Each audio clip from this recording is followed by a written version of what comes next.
Hello friends, welcome to my YouTube channel. जैसा कि आप जानते हैं हमारी जेनेटिक्स सीरीज चल रही है, तो आज मैं जेनेटिक्स सीरीज का ही टॉपिक नंबर 4 लेके आया हूँ आपके सामने। काफ़ी इंपॉर्टेंट टॉपिक है as per exam point of view is concern. Competitive exam में काफ़ी बार क्वेश्चन आया। हम दो टॉपिक जानते हैं, क्रॉसिंग ओवर एंड लिंकेज। अभी मैं आपको पहले क्रॉसिंग ओवर के साथ स्टार्ट करने जा रहा हूँ, राइट। तो पहले क्रॉसिंग ओवर की बात करता हूँ। जब तक ये नहीं पता तो लिंकेज का थोड़ा सा डिफिकल्ट लगता है, तो मैं आपको पहले क्रॉसिंग ओवर की बात से स्टार्ट करता हूँ। क्रॉसिंग ओवर बेसिकली होता कब है? ये होता है जब very initial phase of meiosis, initial stages of meiosis. ये जरूर याद रखिएगा। मियोसिस में आगे अगर आपको बनाता हूँ तो लेक्चर आपको मियोसिस पे अलग से प्रेजेंटेशन दूंगा, जिसपे आपको समझ आएगा मियोसिस क्या होता है, राइट। तो इसमें अब क्या होता है, बेसिकली क्रॉसिंग ओवर में जब हमारे पास टू डिफरेंट होमोलोगस क्रोमोसोम नजदीक आते हैं और वो एक्सचेंज और इंटरचेंज करते हैं एक दूसरे के साथ, उसको बोलते हैं हम क्रॉसिंग ओवर। अब देखिए कैसे। अब मान लीजिए ये हमारे पास दो क्रोमोसोम है, राइट। अब ये दोनों क्रोमोसोम है। अब मान लो यहाँ पे ये बी, ये बी, ये A, this is A and this is A, this is B and this is B. During combination क्या होता है, जो हमारा ए स्ट्रैंड है, राइट, ये इसके साथ क्रॉस ओवर कर जाता है। This stage, this goes here and this one is goes here and this one goes here. So this is ए। तो यहाँ पे हमारे पास ए था, ये बी था, कैपिटल बी, ये कैपिटल बी, ये हमारे पास स्मॉल ए, ये स्मॉल ए, स्मॉल बी, स्मॉल बी। तो क्या होता है, ये जो होता है इसको बोलते हैं क्रॉसिंग ओवर। अब क्रॉसिंग ओवर होने से हुआ क्या, बेसिकली यहाँ तक आपको पता लग गया होगा। ये दोनों हमारे पास होमोलोगस क्रोमोसोम है, राइट। ये आपस में कंबाइन किए तो हमारे पास ये स्टेज बन गई, राइट।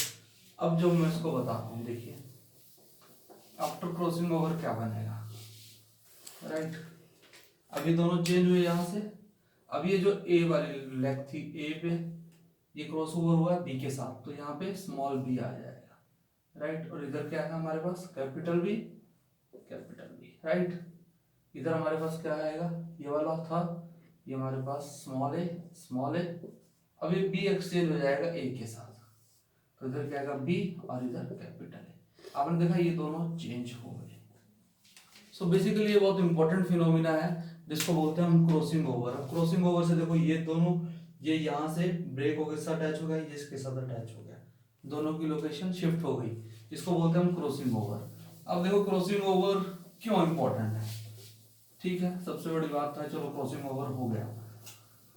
क्रॉसिंग ओवर होने से होता क्या है बेसिकली, अब देखो मैंने जैसे आपको बताया ये दो बन रहे हैं। अगर हम बात करें, जैसे हमारे पास हम ले ले दो टी, टी इसको क्रॉस करें, दोनों होमोलोगस हैं, राइट। जब हमने इसको बनाया टी, तो ये टी टी जो हमारे पास पहली लेग थी, कैपिटल ए, कैपिटल ए, फिर हमारे पास recombinant, then T T, right. तो हमारे पास ये तो वही है जो हमारी लास्ट वाली लेग थी, जो मैंने इधर बनाई थी कैपिटल ए वाली, जो सेम थी, तो ये तो सेम ही रहेगा, राइट। ये हमारे पास सेम है। ये दोनों जो है ये क्रॉसिंग ओवर होने पे एक तरह से शिफ्टिंग के बाद बना है, तो इसको बोलते हैं 1:2:1, तो टू रिकॉम्बिनेंट बनते हैं।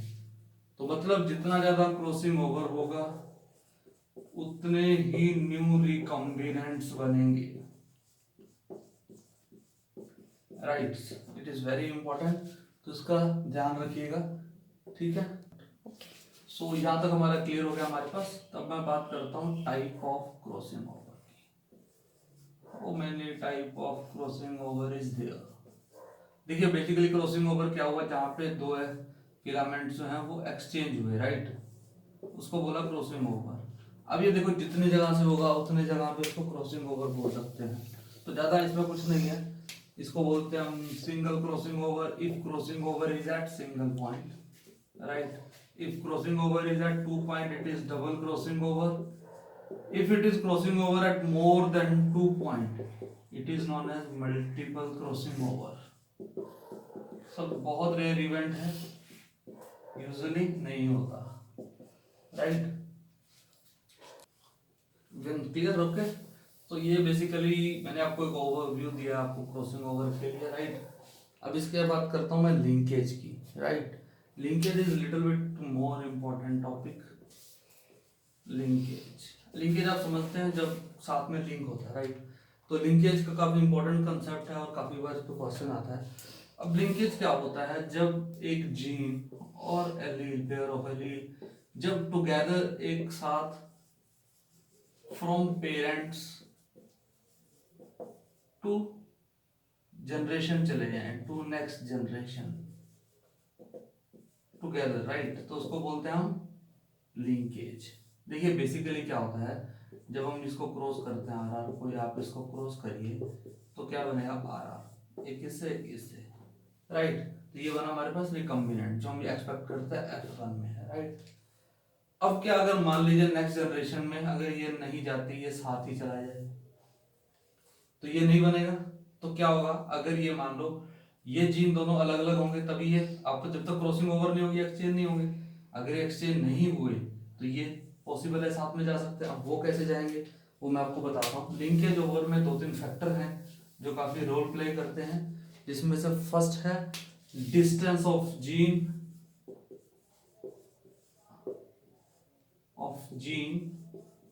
On chromosome, right. अब मान लो आपका ये क्रोमोसोम है, ये 2 क्रोमोसोम है आपके पास।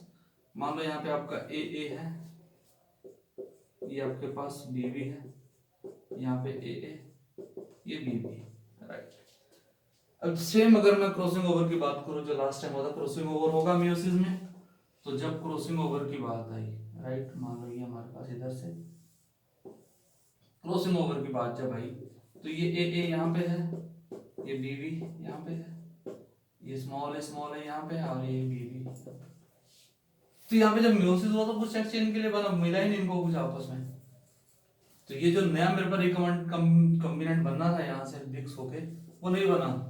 मेरे पास सिमिलर पेरेंट्स जैसा कैरेक्टर ही आ गया। नेक्स्ट जनरेशन में मेरे पास यही बन जाएगा, यही सेम क्रोमोसोम आ जाएंगे मेरे पास, ये बी वाले सब सिमिलर बन जाएगा, राइट।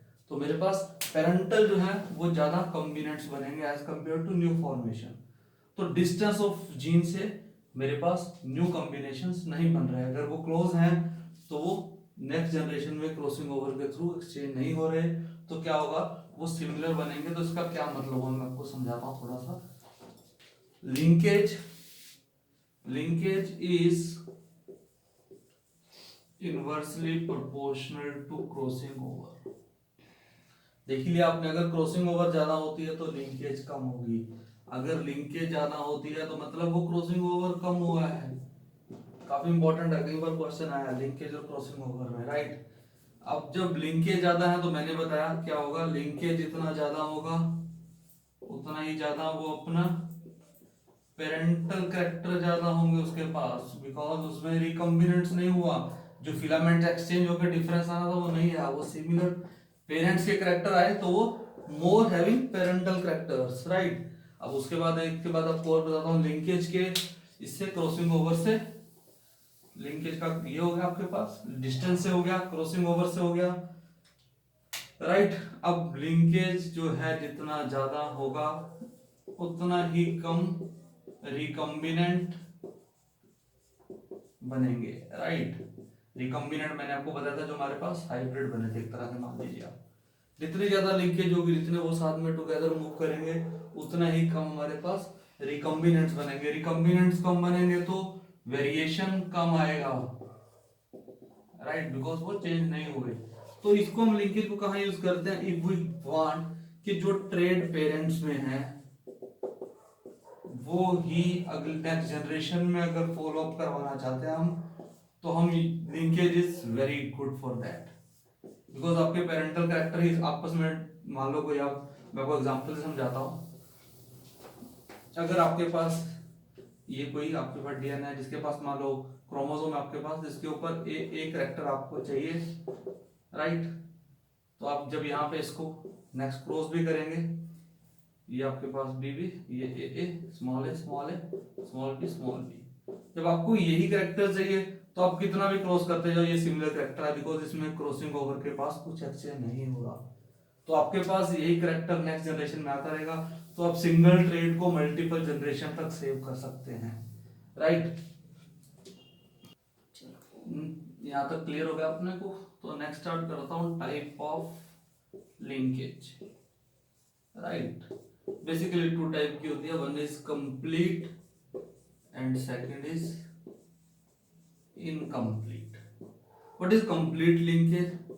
आपको बात से समझ आ रहा होगा टर्म से ही। कंप्लीट मतलब जब जो पेरेंटल कैरेक्टर है वो एक से ज्यादा जनरेशन में कंटिन्यू मूव ऑन करते रहे, उसको बोलते हैं हम कंप्लीट लिंकेज। वो they are completely linked with one another so that they can move from one, two or more generations, right? Incomplete में they start but there is a partially difference from parents, although they are much more similar to। अगर example लो, मान लो for example 100% कोई चीज है तो मान लो 5% difference आ जाएगा, but 95% similar to parents. ये इसको एग्जांपल के तौर पर बता रहा हूँ, it is not written anywhere. 10% ये है तो 90 ये है, तो it is more similar to parents but there are slightly difference in their character as compared to parents, right? तो ये हमारे पास टाइप ऑफ लिंकेज है। अब मुझे लगता है कि आपको क्रॉसिंग ओवर और लिंकेज में समझ आ गया होगा। कोई इतना ये थोड़ा सा कंफ्यूजिंग टॉपिक है बट इम्पोर्टेंट है, तो मैं आपको यहाँ तक बता दिया हूँ। तो एक और बात बोलना चाहूँगा, मेरे चैनल को सब्सक्राइब करें, अपडेट रहें, टच में रहें, मैसेज करते रहें, कमेंट करें, बताएं कैसा लगता है कैसा नहीं। कुछ चेंज चाहते हो, मैं आज आपके लिए बोर्ड पे भी एक प्रेजेंटेशन लेके आया हूँ, बिकॉज आई वांट कि आप कुछ जो मेरे पास कुछ है मैं बता सकूँ आपको, राइट? तो इसके बाद मैं आपको बता रहा था, इसके बाद सबसे इम्पोर्टेंट आता है सिग्निफिकेंस। लिंकेज का क्या है, मैंने आपको बताया लिंकेज का सिग्निफिकेंस क्या है आपके पास। जब आपको कोई ट्रेड जो है उसको कांस्टेंट रखना है फॉर मल्टीपल जनरेशन। मान लो आपके पास कोई कलर है, आप मेज का कलर है वो आपको, या टमाटो का कलर है वो आपको मेंटेन करना है, बिकॉज अगर ये कलर के बेस पे अगर डिफरेंट होता है तो उसकी मार्केट वैल्यू कम हो जाएगी। तो अगर सेम रखना तो आपको वो जीन को कांस्टेंट मेंटेन करना पड़ेगा, राइट? सेम है आपके पास सिग्निफिकेंस। क्रॉसिंग ओवर का सिग्निफिकेंस क्या है? If you want to make new things, अगर आप कुछ न्यू जनरेट करना चाहते हैं तो you need crossing over, because crossing over जो बनाता है न्यू रिकॉम्बिनेंट्स। तो मुझे लगता है अभी आपको समझ आ जाना चाहिए कि बेसिकली इसमें क्या हुआ है, ठीक है? तो इसमें मैं आपको एक बार थोड़ा सा लिंकेज का जो इंपॉर्टेंट है वो बता देता हूँ। Linkage is inversely proportional to crossing over. Linkage is inversely proportional to distance between genes। जितना ज्यादा डिस्टेंस होगा उतनी ही कम क्रॉसिंग ओवर होगी। Then linkage is inversely proportional to recombinants, right? Then हम बोल सकते हैं it is inversely proportional to independent assortment।